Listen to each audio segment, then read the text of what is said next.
It's so sad, isn't it? Poor people can't even take a day off work. It's hard to look at someone so shabby. I really feel for their son, not being able to choose his parents. Poor people should just stick together. Please, don't come near me. I arrived at my son's sports event in my work clothes. Then, one of the mom friends made a harsh comment towards me. I could feel everyone's eyes on me. Little did they know who I really was.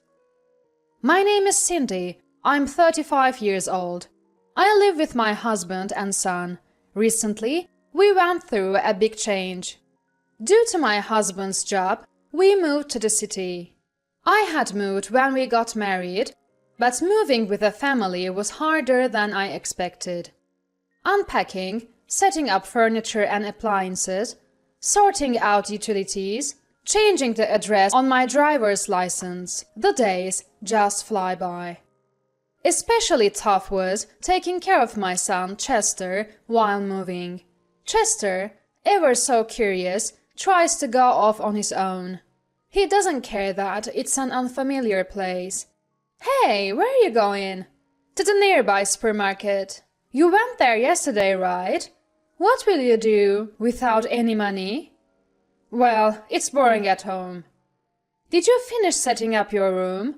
You haven't opened all the boxes yet, have you? Not yet, but... Do that first. Mom's heading to the school now, so have it done by the time I get back, okay? Yeah. Just once is enough for a year. I always tell you that, don't I? Today, I have to go to the elementary school for Chester's transfer process. I always try to be on time, but this morning was so hectic I ended up running to the school. As I neared the school gate, I caught my breath before entering. Walking into the staff room, more than half of the desks were empty. Probably because of classes. It's been a while since I've in a staff room. Brings back memories of my school days. Feeling a bit nervous, I checked the seating chart for Chester's teacher. That's when a woman approached me. Can I help you with something? I'm looking for my son's teacher's desk. Oh, it's that one in the corner. Thank you. As I was about to head over, the woman continued. Excuse me, you're new here, right? Looking for a teacher. Do you have a child at this school? Yes, I'm Cindy. We recently moved nearby. I'm here for my son Chester's enrollment. He'll be in 4th grade. Oh, is that so? I'm Sissy. My son is also 4th grade. Maybe they'll be in the same class. Nice to meet you. Nice to meet you too.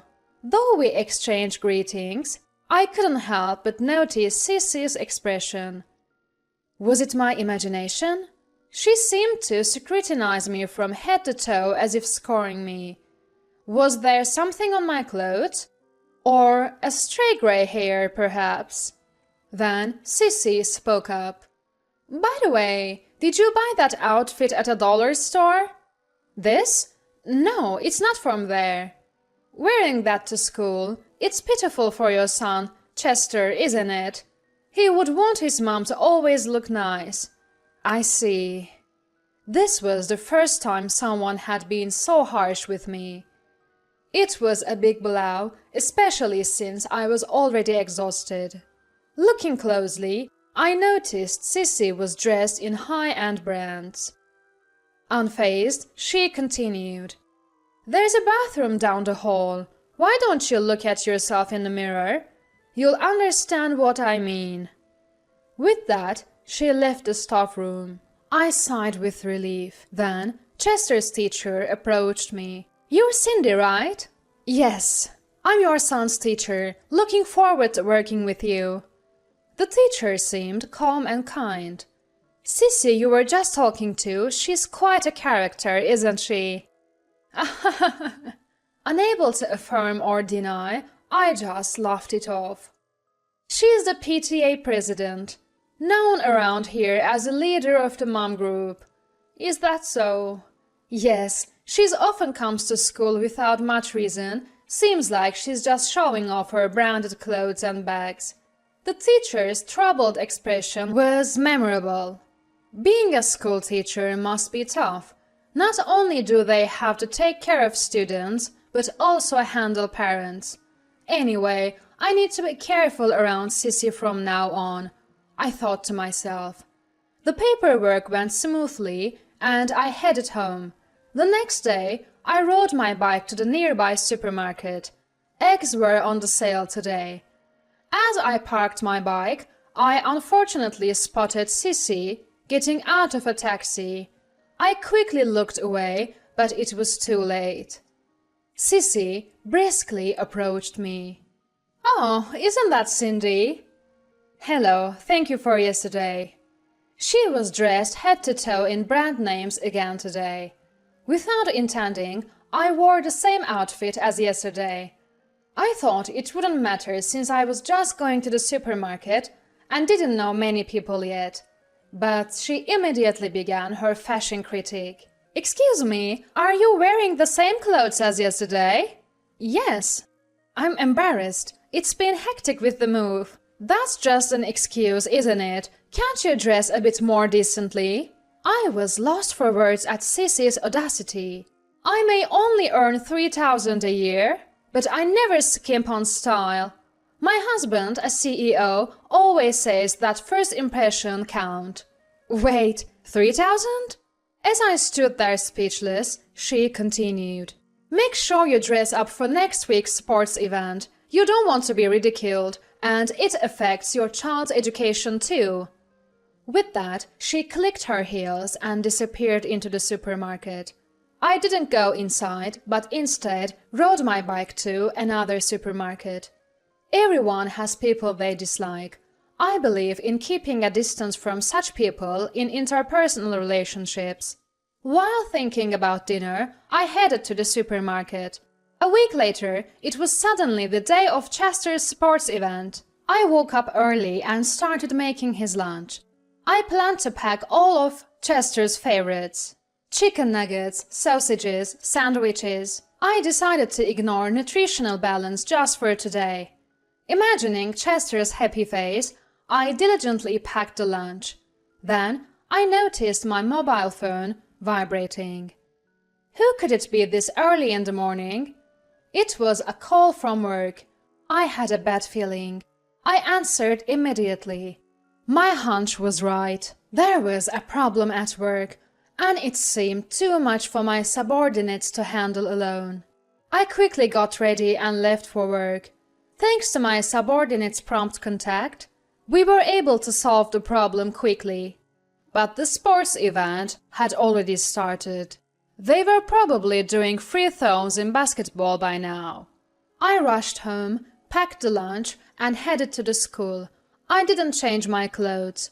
Rather than wasting time on that, I wanted to watch Chester do his best, even if it was just for a second longer. I arrived at the field, out of breath.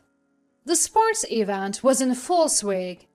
As I was moved by the children's performance, a familiar voice called my name. "Cindy!" I turned around to see the last person I wanted to meet, Sissy. "Hello." Sissy looked at me, frowning. She was decked out in brands again today. "Is that work clothes?" "Yes, there was a problem at work this morning, so I had to go in. I didn't have time to change. I should go now." As I tried to leave, she wouldn't let me. "Wait a minute, work clothes? What kind of nerve do you have? Unbelievable!" Her mocking laughter echoed. I saw men in suits approaching from the VIP area. Sissy seemed unaware. She continued to tirade against me. "Poor people can't even take a day off work. How sad. It's hard to watch someone so shabby. Your son, unable to choose his parents, must be pitiful. Poor people should just stick together. Please don't come near me."